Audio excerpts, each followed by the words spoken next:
we're doing today, it's kind of a mix, and this is more a note for myself. We're going to have to move quicker than I normally do. I like to get really detailed, really in the weeds. I think it's just how my brain works. But this will be one of the quicker workshops today because we're going to use workshop like we did last time to talk about what we're doing next time, which is introductions. That's our goal, okay? To begin with, if you would like to, again, you don't have to because it's up here, but if you would like to follow along on your own screen, I sent you 2 emails with links and stuff to this. Click on whichever one works for you, pull it up. Otherwise, we can do it up here. Now, what we're looking at. Oh, gotta close the door. I hate that.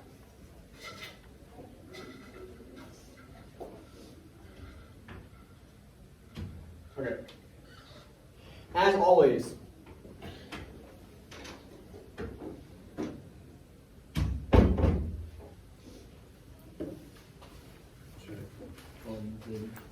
one more time.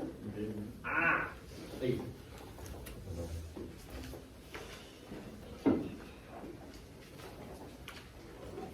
All right, as always, this is student work. We want to be respectful. You guys seemed good with that last time. Just want to remind you. This is a body paragraph that somebody turned in. Now, clearly, it doesn't quite look like a body paragraph in the way that you're used to because it's normally all smushed together, right? This is how they turned it in. I wanted to have a conversation about that. I thought it gave us a couple things we could consider right from the top, okay? So to begin with, before we even read it, I want you to try to, as best you can, encounter this like I would if it was in a paper, for instance, right? Make sure this is filming because I'm bad at things. Okay. You see this on the page. Before you ever really read it, what thoughts do you have? What are some things we might need to check or change? Real quick stuff we could fix. That I'm going to tell you right now would get you at least a couple points back on your paper. So this is stuff you probably care about. What do we need to fix right from the jump? With your chest, please. Like evidence or like... No, you're thinking way too hard. You don't even have to read it. I'm telling you, you don't have to read it right now. Take away the S in the end. Huh? That's the 4th word. Sure. Sure. The format. Thank you. What's wrong with the format?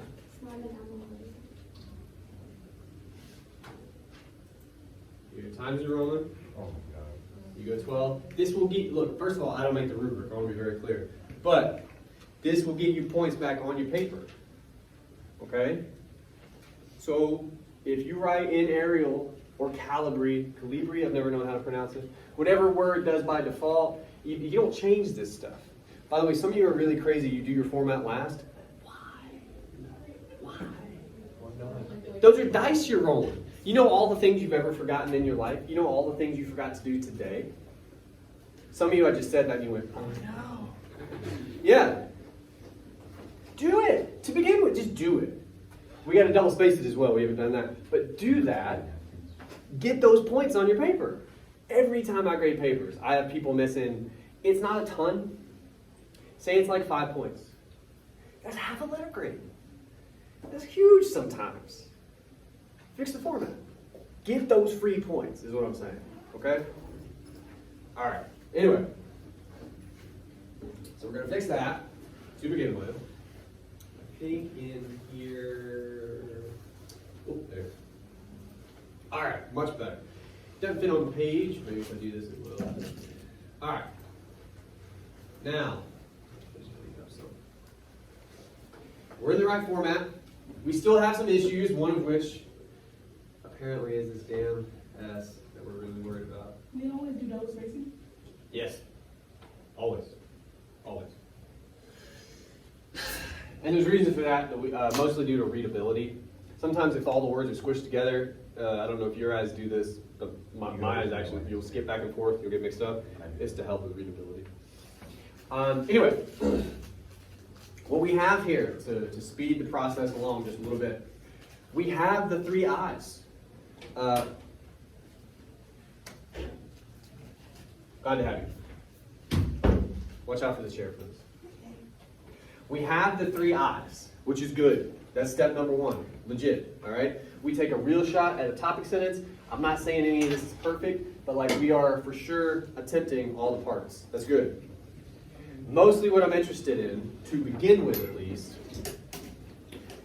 looking at those 3 parts to the best of your ability.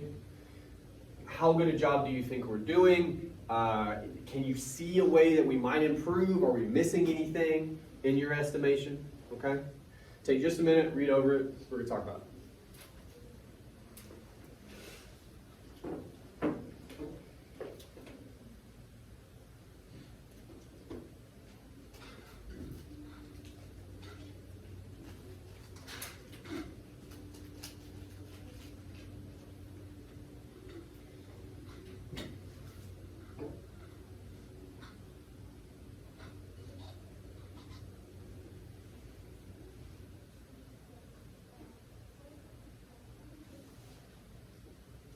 Does anybody need more time? Cool. All right. Let's start from the top. I already said there was an issue, but I'm curious what you think. The film displays Ben's struggle with his departure from his device. Holy shit. All right. Let's talk about syntax for a second. Traditionally, you guys are going to love this. We were talking about grammar just a bit. I don't know if this will fit on the...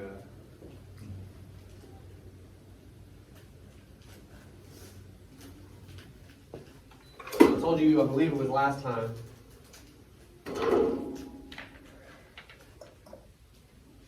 to have a sentence, you basically need a noun and a verb. You need a subject and a predicate. You need a thing doing a thing, right? And when they say film, and I'm going to pick another marker because this one's letting me down. The film displays, that traditionally suggests that that's going to be the structure of our sentence. Just what I'm saying? So like the film displays, for the sake of an example, the color red or whatever, right? And then you're rolling with whatever we're going to say about that.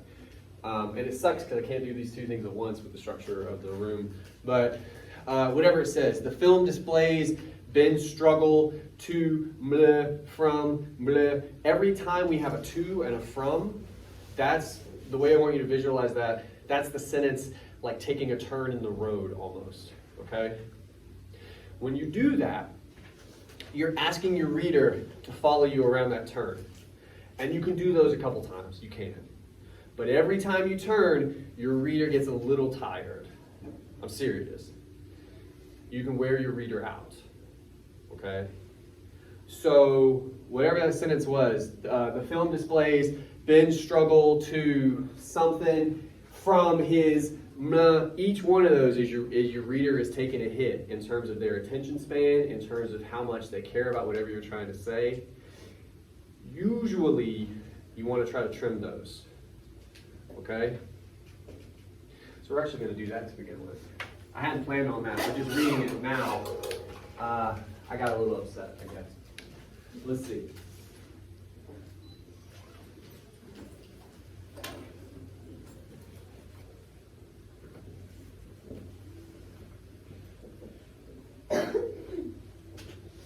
Okay. The film displays Ben's struggle with his departure. So that's the beginning of a sentence. That's actually our actual subject. That's a modifier of that subject. That's a modifier of the modifier. That's just a new verb for some reason. Like each one of those are terms. That's bananas. How about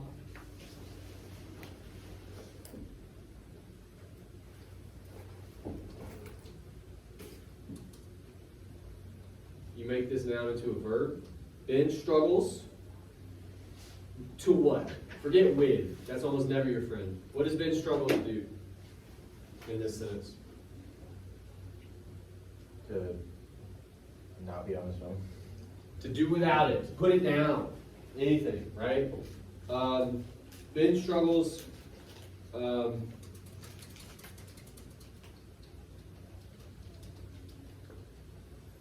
again, that's just a statement from the film. That does happen, right? Can't put it down. Can't go without it. What do they say about that? This is their argument, yes? My immediate question, is that their argument? Whose argument is it? Huh? Pretty much. Yeah. What we got to talk about is how we get to that point. Okay? But for our purposes right now, I mean, look, we basically rephrased all of this. So delete that.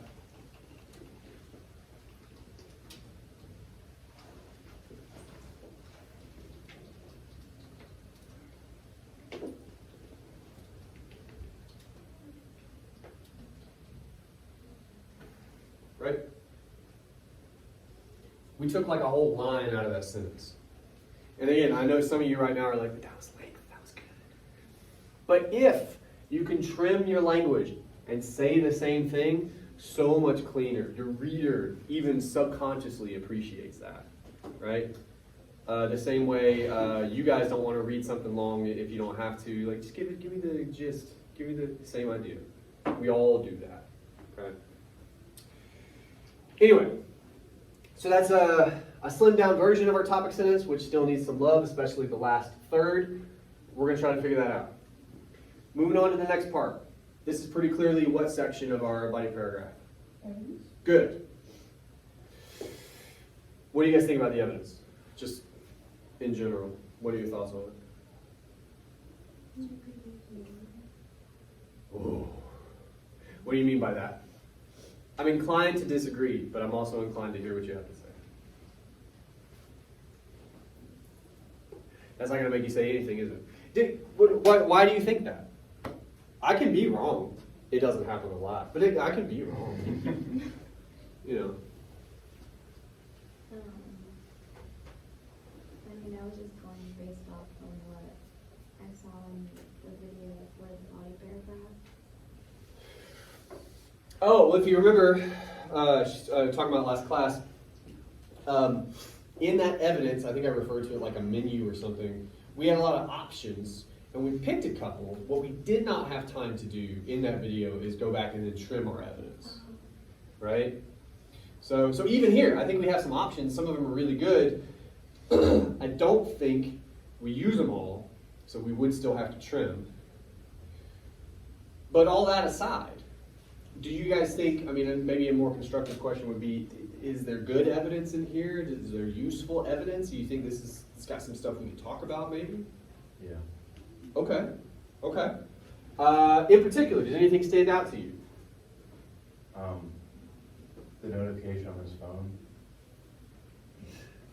in the second paragraph. When he was in the kitchen. Oh, right here. Alert center notification, you can tell he's dumbfounded. He's almost stunned. Yeah, it seems like they might have a little bit of traction there. Get a couple sentences, like maybe they're starting to think of something there, so that's one option. Oh. Yeah, go ahead. You're okay. His phone formulates a rat trap plan. That's interesting. I think mostly because of how they phrase that. That's an interesting phrasing. It's harder to see that moment with how they describe it. Does anybody know what they're talking about there when they say his phone formulates a rat trap-like plan to recapture his attention? They're talking about the code that they use for, like, what gets you glued to your phone and what keeps your attention. Yes. You're talking about that scene where it's like the three guys are in the same Yes. person, yeah. That's what I'm driving at. Like, again, it's the real question here in terms of the evidence is always how is the movie portraying this? With how it's phrased here, it doesn't really capture what the movie does. They have the same actor play three different, I'm going to say people, but it's not people, right? It's like the algorithm. Like, Yeah. and they're all working out how they're going to get Ben back on his phone, right? That is a really interesting scene, and that's another good option. That I think we kind of miss just how we write about it, right? So let's try that real quick. How would we just describe, we're not doing any arguing, Jesus, yet. But how would we describe this rat trap-like moment? What are some details that spring to mind for you guys? I'll start. The film. uses. Oh man, alright, I'm already screwed up. The act. We would find his name maybe. An actor plays 3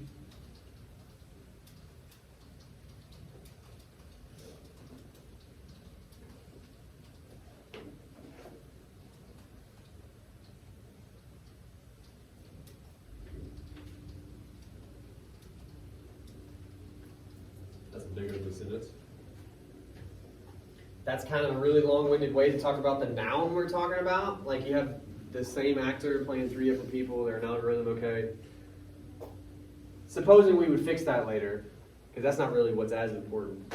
What do those people, for lack of a better term, do? Oh, you gotta own it, man. They give him the information on the text. They do. All right, so they. I'm gonna give it some space just in case, but like they decide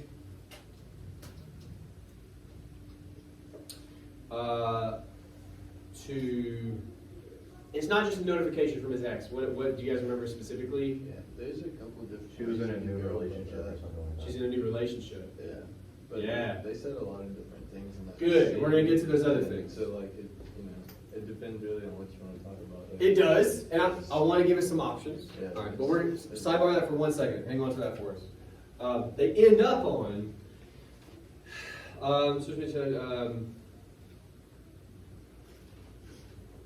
Let's make that its own sentence because that's gargantuan as it is. In an effort to get Ben back on his phone,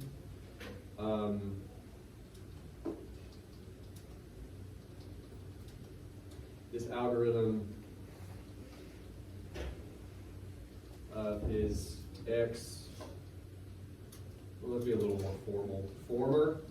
His former girlfriend's new relationship. Right? Okay.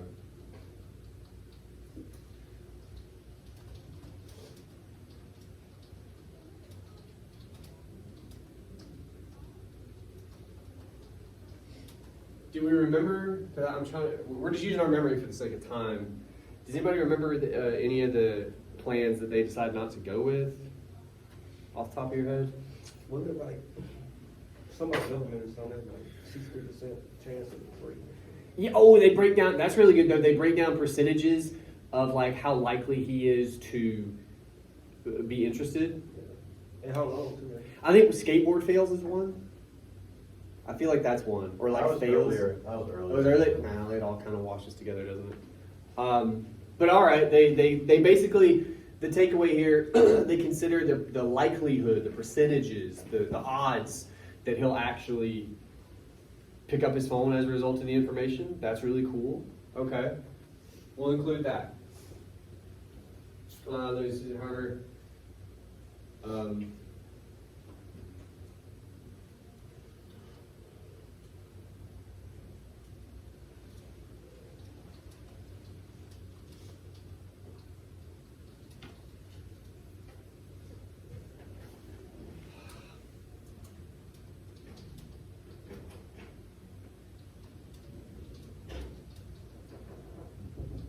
I don't know. Again, we're kind of drafting in real time. That'll work for us. All right. That is fairly extensive, right?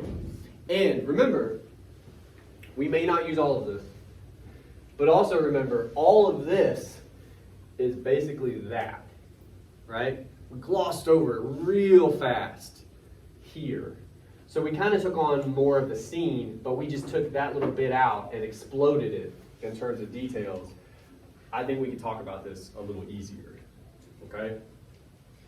For the sake of this making a little more sense, I'm going to delete this bit, even though I do think we might be able to get some mileage out of the last part. Maybe we'll bring it back, who knows? But for now, let's see what we have.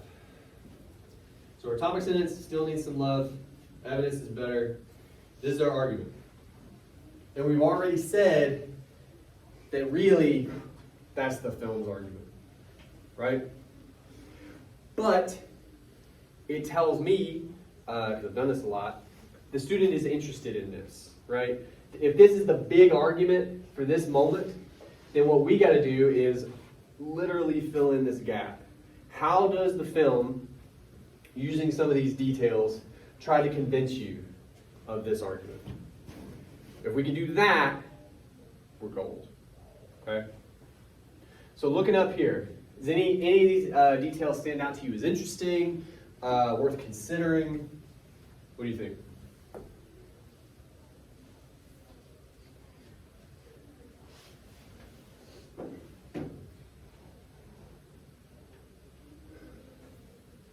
What details do we have? We have the notification itself, and what that notification is. We have these actors. They were persistent in like trying to get him to figure this out. Like they kept trying and trying. Like, Well, they're very, they're not just that, I would say they're very, the guy they cast, he's from Mad Men, and his tone of voice, he's very, I guess monotone is what I'm trying to say. Like, Yeah. I think something that struck me was the fact that one actor played the same 3 characters. it's an interesting choice. Yeah. And again, that's a choice. They could have 3 different people, but they just, like,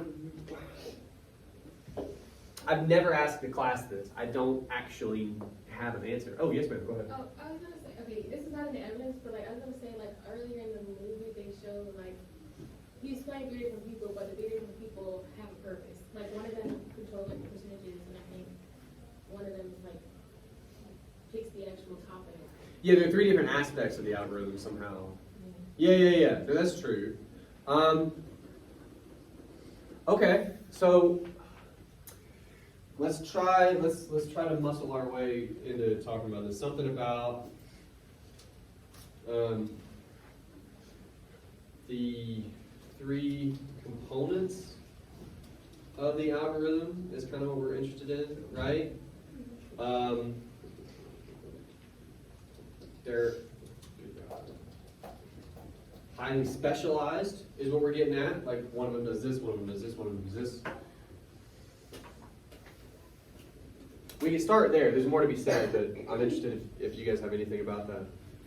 What about the fact that the film does go to some lengths to tell? Because again, the algorithm could just be the actor. It doesn't have to be 3, right? We would get the point.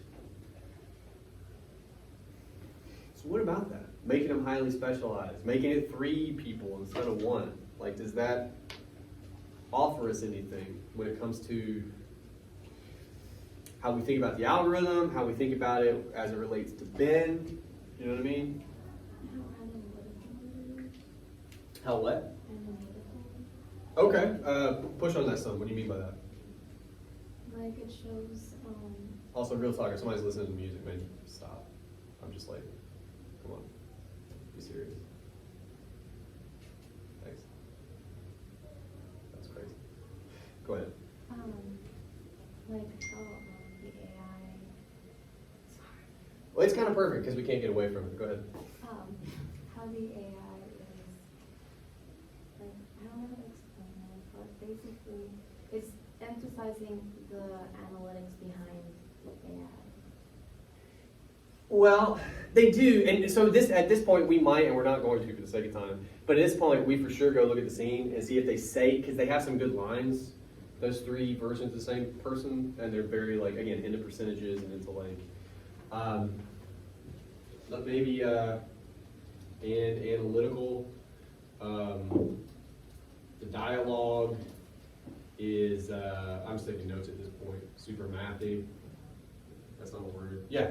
I think like something that I wrote about this. So I think something that like threw me was like it's a documentary. Yeah. And you know, like documentaries are usually like facts and Yeah. and based on like people talking, I guess. Then that scene to me was more of like an imaginative scene. Well, and the question, a good question would be why? Yeah. Why do you think they do that? Let's consider this for a second. Why have actors? Why not just talk about an algorithm, right? Which they do as well. Like all the experts keep saying the algorithm. Why have it portrayed? Yeah. The more common person might not understand what the algorithm is. I barely Showing do. it that way gives you a better representation of what it is. Yeah. And So with her going on 3 parts, you have 3 heads so each algorithm is one of the three. Yeah. So, let's start all the way at the top, like, because it is a decision to dramatize the algorithm, right? Rather than just talk to a nerd in a server room, which would work information-wise, right?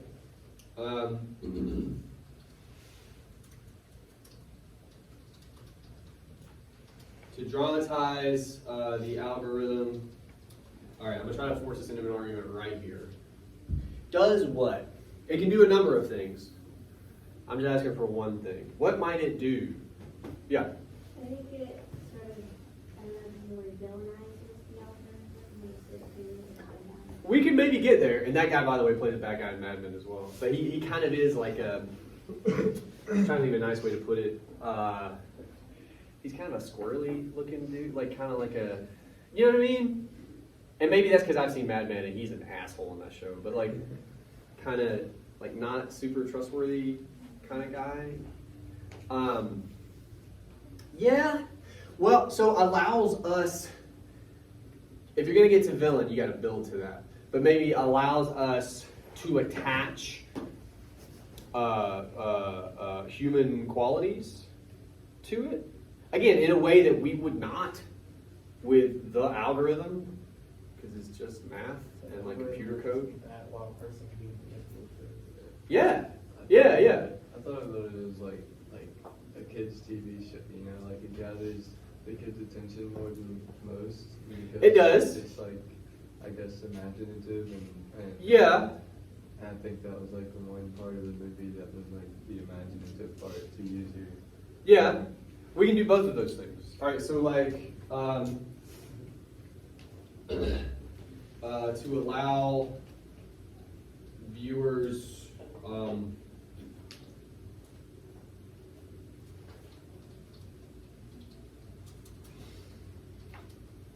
to what? Better. Google wants me to say understand. Maybe that is, but like better conceptualize. Do you know what I mean? Because again, I've seen the movie many times. I don't know that I really understand what the algorithm is, if I'm being honest with you.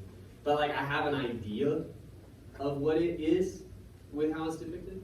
You get a better image of what it looks like? Yeah, well, of how it works. Uh-huh. Not what it looks like, because it doesn't look like that guy, Well- obviously. But how it works, Yeah. right? To better conceptualize its function. Yeah, that's good.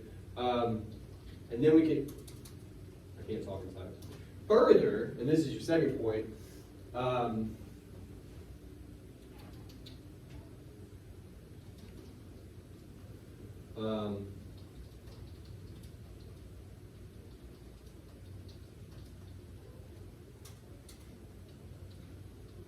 just fix it for me. All right.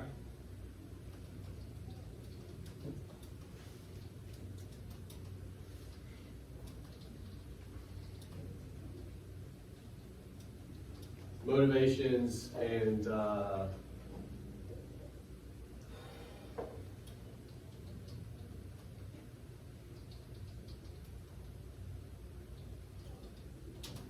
because basically, because we're driving at, maybe they do kind of villainize it, or at least they allow you to see it like in a nefarious way, right? And all we're really leading to here is because it's dude rather than a computer server, like you can look at him and go, he's kind of squirrely, right? And then you begin to do that work. Whereas if it was just a box with lights on it, right?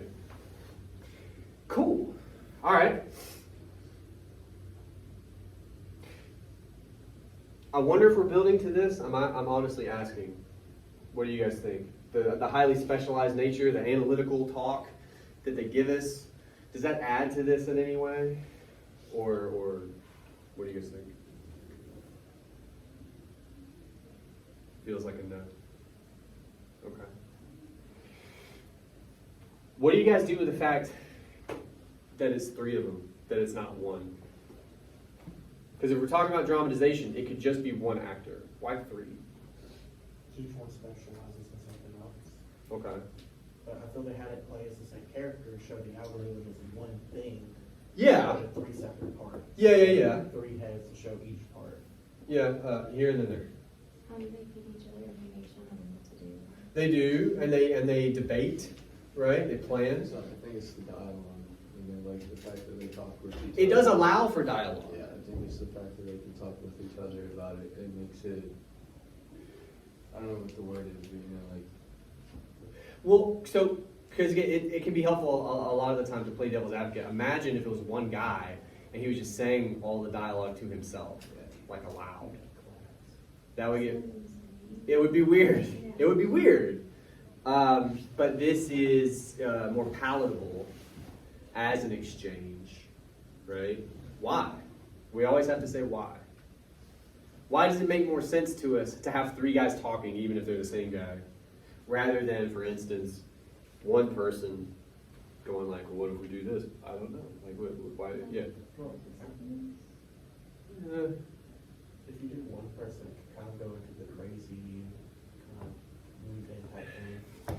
So what we're fighting against, I think this is one big thing we're driving at. The dehumanized aspect of the algorithm. Because to be fair, it's not human, right? But they want it to be pretty clearly. So that's what we got to consider.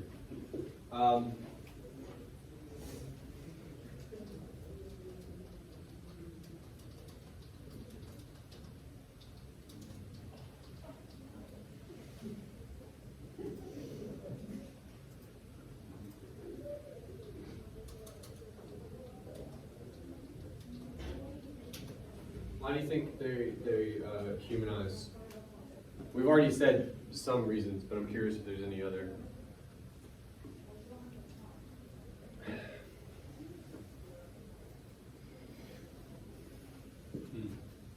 Another thing we could do is think about. Mhm.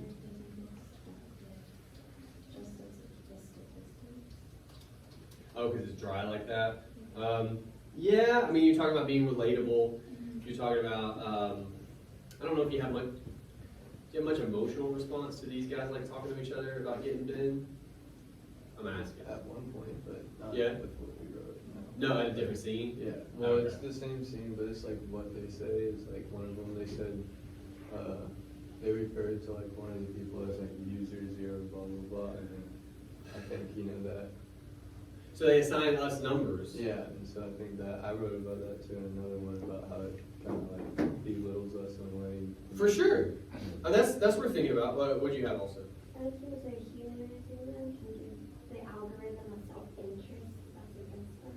Ah, so it feels, or at least it's starting to feel antagonistic, right? Because again, I mean, one of the guys, I forget who, in the movie says, it's not the algorithm, it's people that make it, like design it to do a thing. But those people do have agendas or motivations, or they want a certain outcome, right?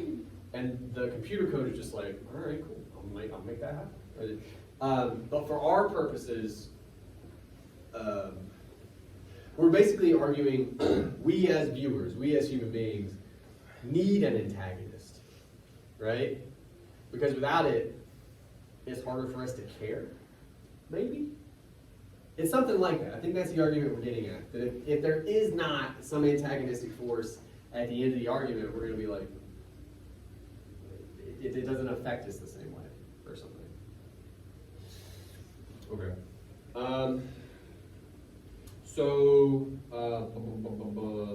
All right, I'm just going to kind of go because I do want to do this quickly.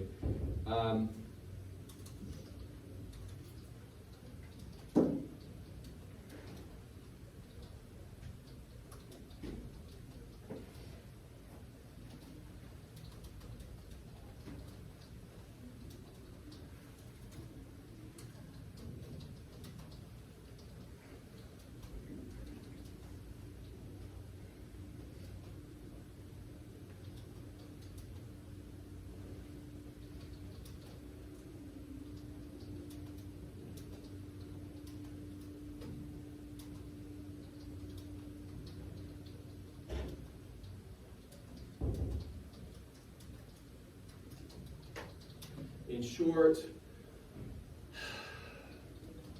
this scene works to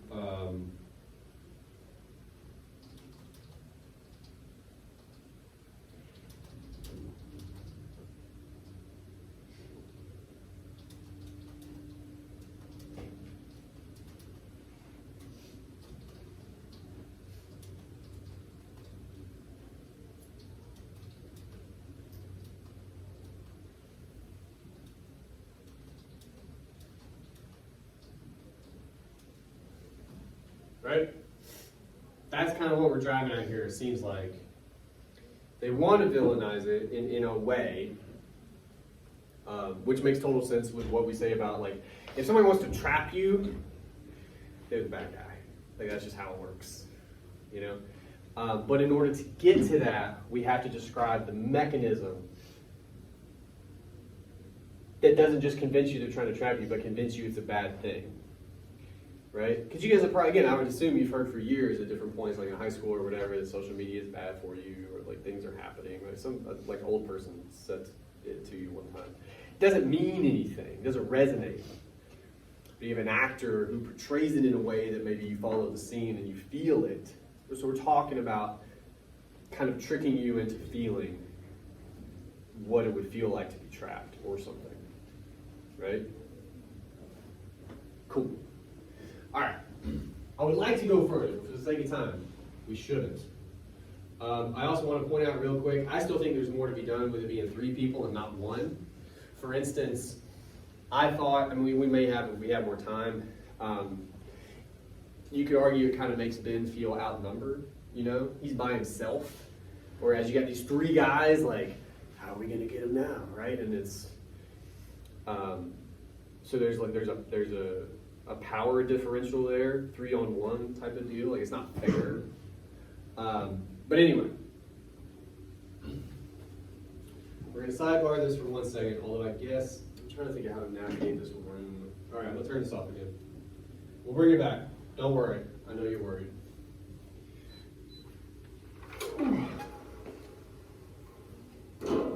Or actually, here's what we can do. If you have not, I know some of you have, if you have not pulled it up on a screen of your home, please do that. We'll do it that way. And I'm going to hope this marker works. Let's see. Nice. Okay, so what I'm interested in, and we're going to use what we did with that paragraph after this to start an example of an introduction, okay?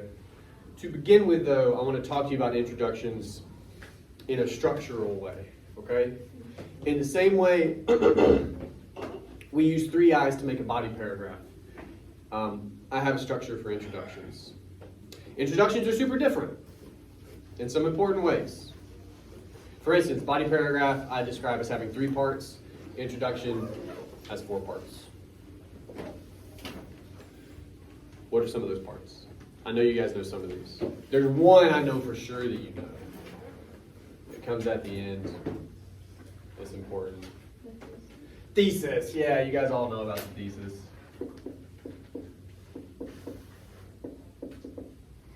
We'll talk about him in a second.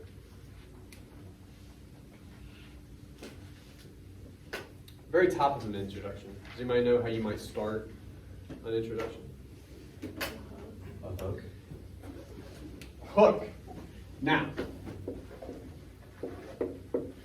some important notes about a hook. I always put a question mark because it is optional. You do not have to have a hook, but you can. Some things to note. Do you guys know, like, there are different types of hooks you can have? Do you guys know what some of those might be? A question. What kind of question? A rhetorical question. Good. I'm gonna let you guys in on a secret. Traditionally, and I've taught this apparently for 10 years, we discovered right before class started. Traditionally, you guys are really bad at rhetorical questions. Okay? There's reasons for that. Think about how often you really pose rhetorical questions in your day-to-day life. Or how many rhetorical questions you've asked total. Is it 5? Would it go past one hand, right? Like it's probably a small, she's just not very practiced at it. And what this usually means when you make hooks, when you compose rhetorical questions, it's often super on the nose. Are you guys familiar with this phrase? It's not subtle, okay?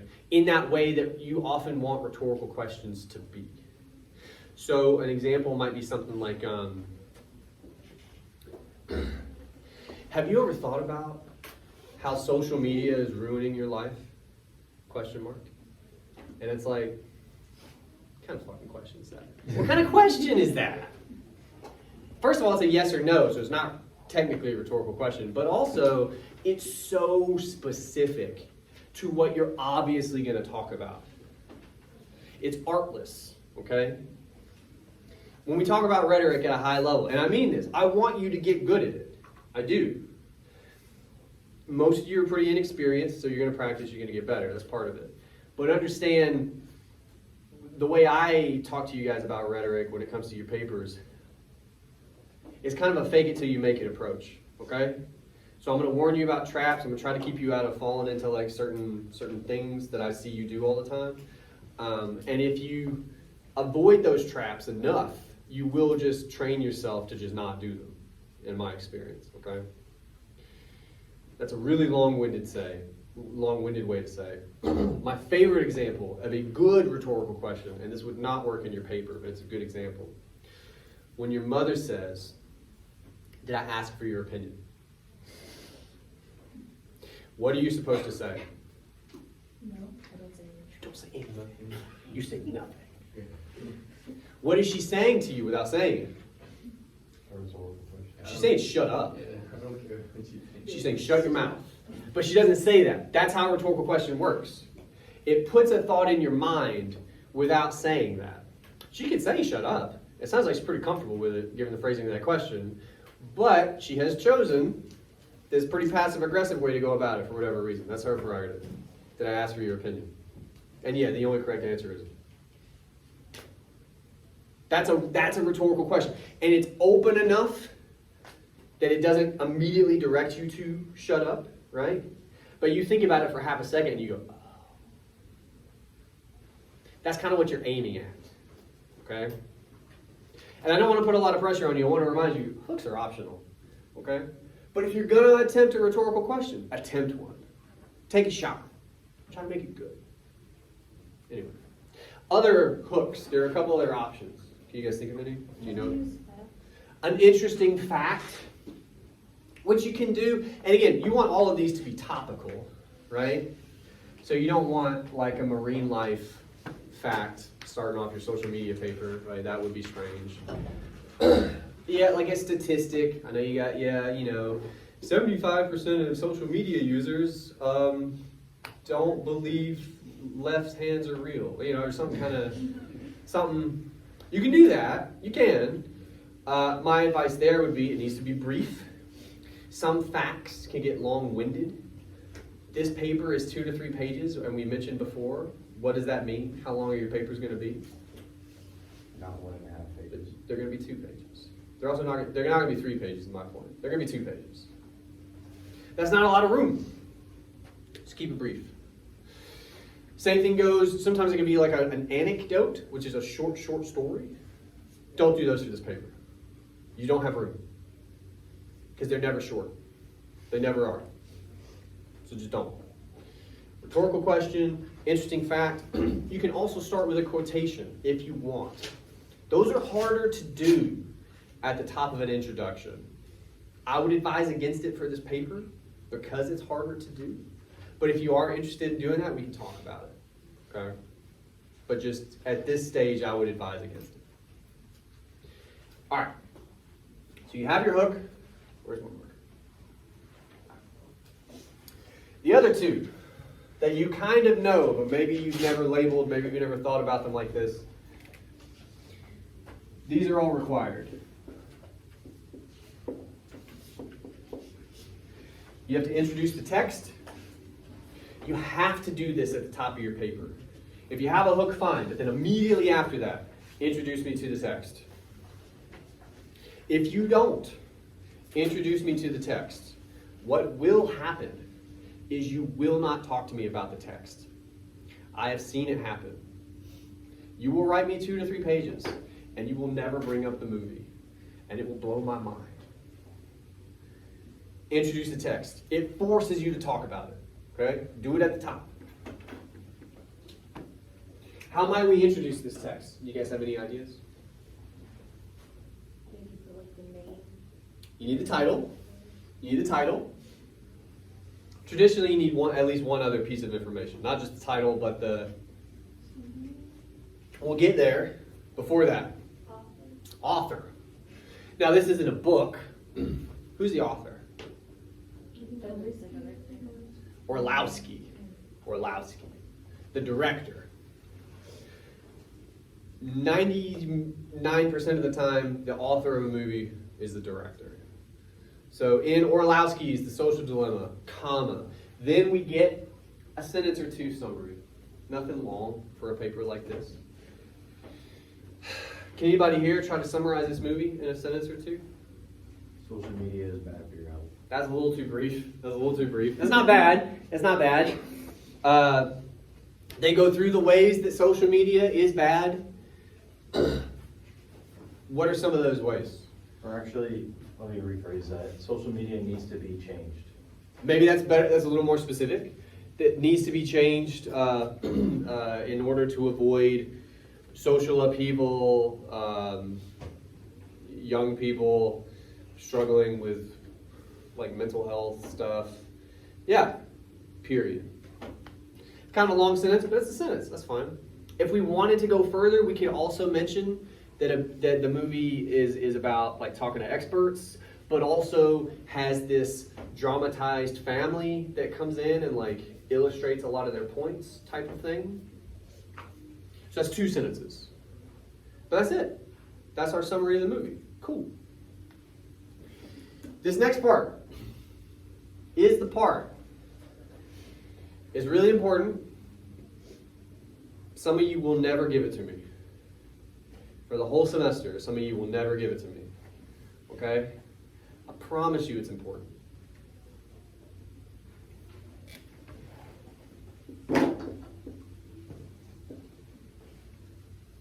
I call it the roadmap. The reason I call it this does 2 things. Number 1, this is an introduction to your entire paper, right? We're going to get to the thesis, and I know what you guys know what that one does. The roadmap breaks down in detail. We're talking 3, 4, 5 sentences. Go crazy. Takes your smaller arguments and lays them out for me so that when I get to your big argument, I understand it. Okay? The other thing it does, if your thesis is meant to do what? I know you guys know this one. What's your thesis meant to do? Get a clear point of what you're talking about. In what? See, I know what it is. I just In what? I suck at describing it. The argument in what? The argument of your essay. Your entire paper. Right? And it's a thesis statement, not a thesis sentence, so it can be multiple sentences. But understand this. If you're encapsulating 2 to 3 pages of argument in, say, 2 sentences, that's going to be pretty broad in a tight space, right? That's why we need these other sentences to explain it before we get there. But also, if this thesis is meant to encapsulate your entire paper, and this roadmap is meant to explain that thesis, then this roadmap should also tell me what I'm going to see in the rest of your paper. Okay? So to give you an example, because we have one, what time is it, by the way? I have no clocks. 124. Thank you. For example, what the hell was that paragraph about we were writing 10, 15, 20 minutes ago? It was up here.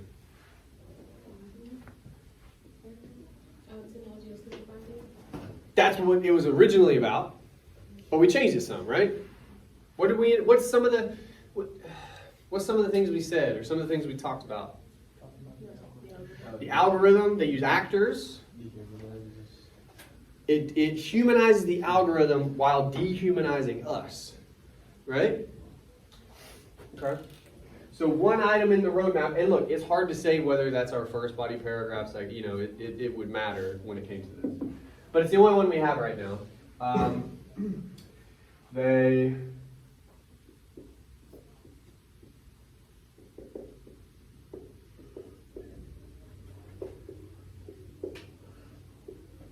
Oh, fuck me. I'm doing I don't know what you're saying. Alright. Humanize the algorithm.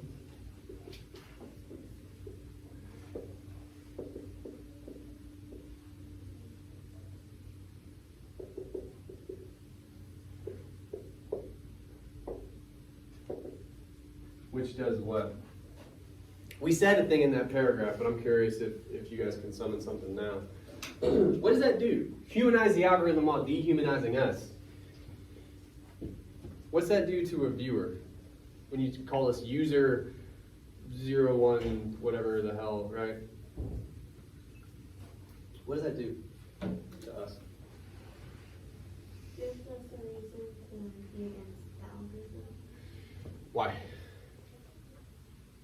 I think it tracks your feelings, like pathos, I guess, in my opinion, I guess what comes to my mind. Why? I guess because whenever it calls you a number, it kind of pisses you off. Why? You guys aren't wrong. I'm just. I mean, I guess because it considers you as a number and not an actual human being. Why would that upset anybody? No one wants to be an object or. Yeah. Why? Yeah. Why is that a big deal?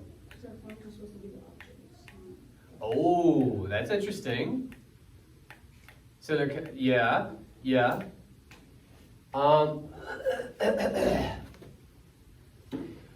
Which, I mean, objectify is pretty good, so we'll get that up here. Objectifies the viewer. And it does flip the script in terms of how the relationship is supposed to go, for sure. Still that question of, and this is the hard part, but like, talk to me like I'm dumb. Why don't we like to be objectified? You said it pissed us off. Obviously, you probably can't say that in our introduction, right? I'm pissed about it. Like, why? Self-worth. We're back to this question of worth. And yeah, we maybe last week it was, we talked about valuing yourself as more than an object type of thing, right? Is that all it is? Is we value ourselves more than that? More than a number type of thing? Right? I'm asking. I mean, I don't. No opinion. Okay.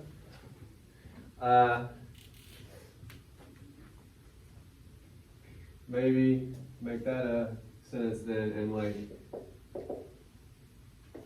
maybe I won't write over my own words like I'm crazy.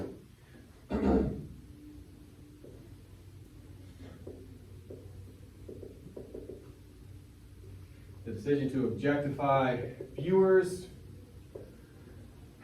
I know we used capitalize last time, so we got to figure out something else.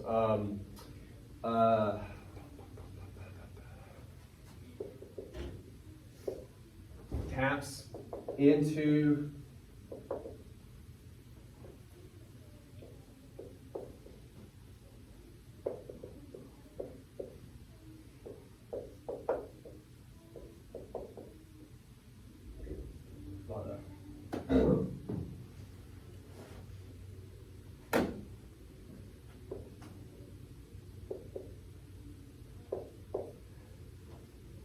challenges inherent assumptions of self-worth.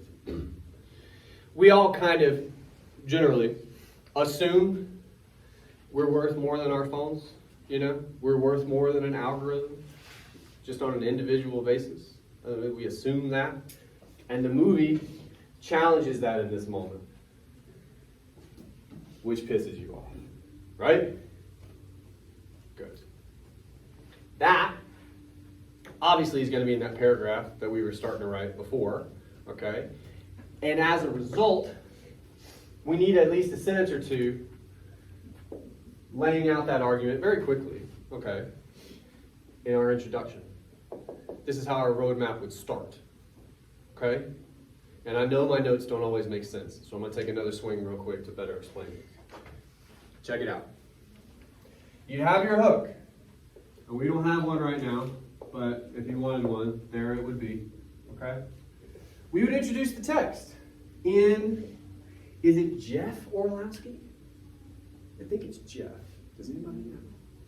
When you're not sure, don't do it. In Orlowski's The Social Dilemma.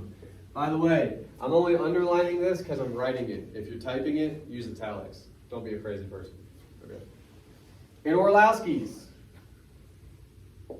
The Social Dilemma. What? How are we going to sum that up? We already did it, but we got to do it again. How are we going to sum that up?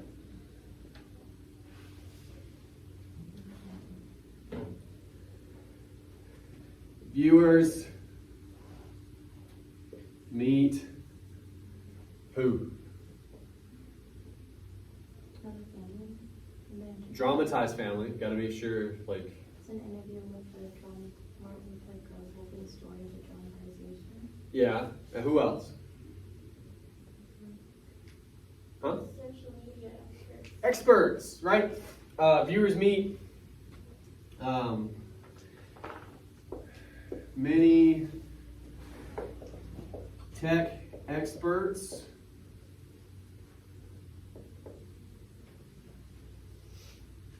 Well, we're going to do two. We're going to do two.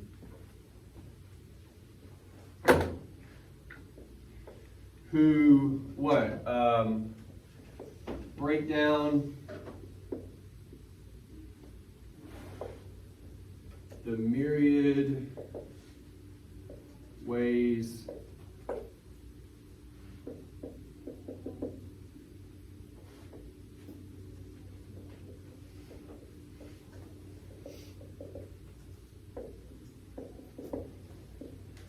that social media is ruining society, right? What's up? Yeah, I decided to bring it into another sentence. Like they,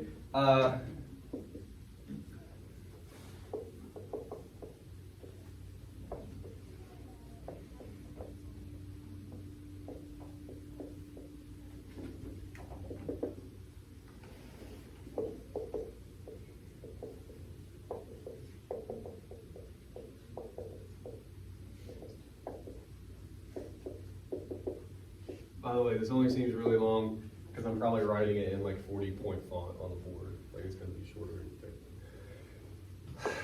That's 2-sentence summary. We're only to here, right? The roadmap would be after this. It would be these 2 sentences. Probably, again, written a bit better because I'm writing on a board. And this is another way to think about this, and I'm almost done. I know I'm throwing a lot at you. You could call this like argument 1, okay, from your first body paragraph. And in a paper of this length, how many body paragraphs do you think you guys are going to have, probably? 2 or 3, right? Something like that. Okay. Well, you do this for each one for this paper. Okay?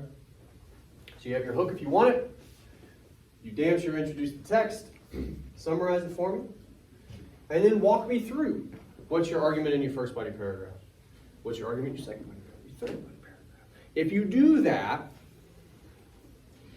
you're going to have a little bit of momentum. Writing your thesis most of the time will actually be a little bit easier because you'll have all the arguments right up in front of you. And if you're attempting to sum them up after you explain how they work, would be a pretty good place to do it. Okay? Any questions about any of that? Anything at all? Yes? It depends. Like I said, it's 2 to 3 pages. Here, let's have fun with pictures. 2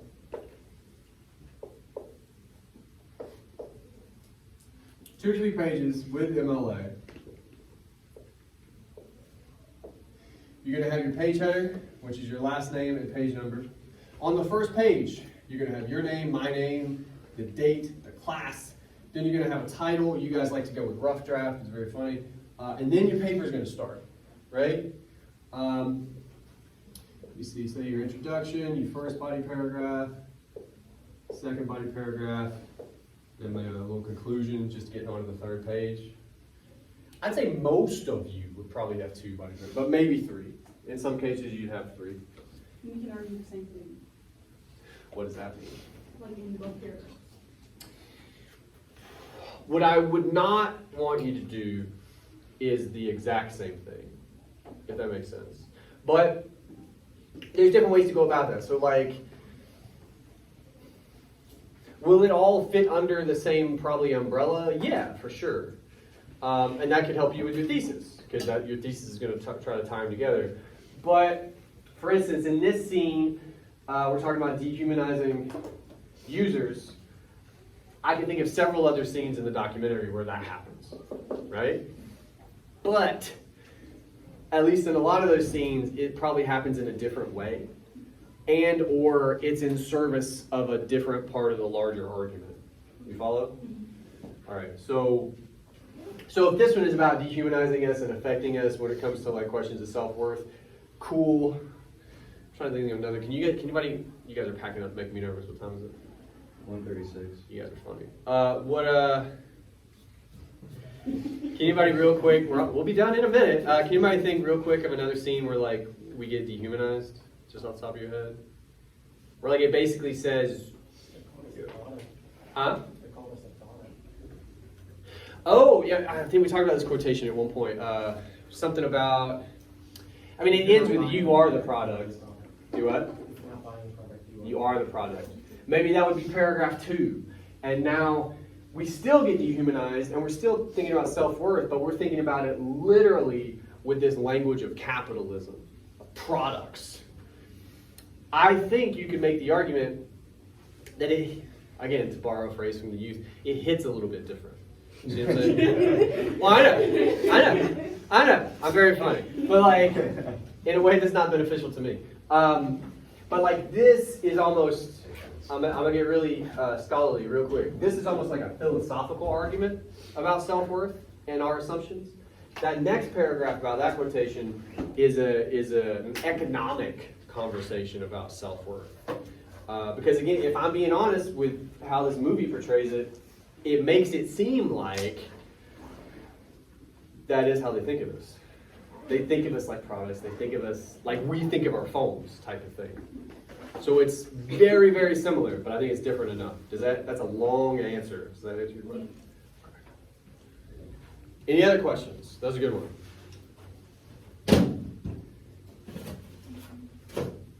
Okay. Couple more things I'm going to say at you, and then I'll let you go. First of all, reminders. We have introductions due next time on course 10. I understand that all I've done is give you this like serial killer set of notes, okay? Do your best with this structure, okay? Yes, sir.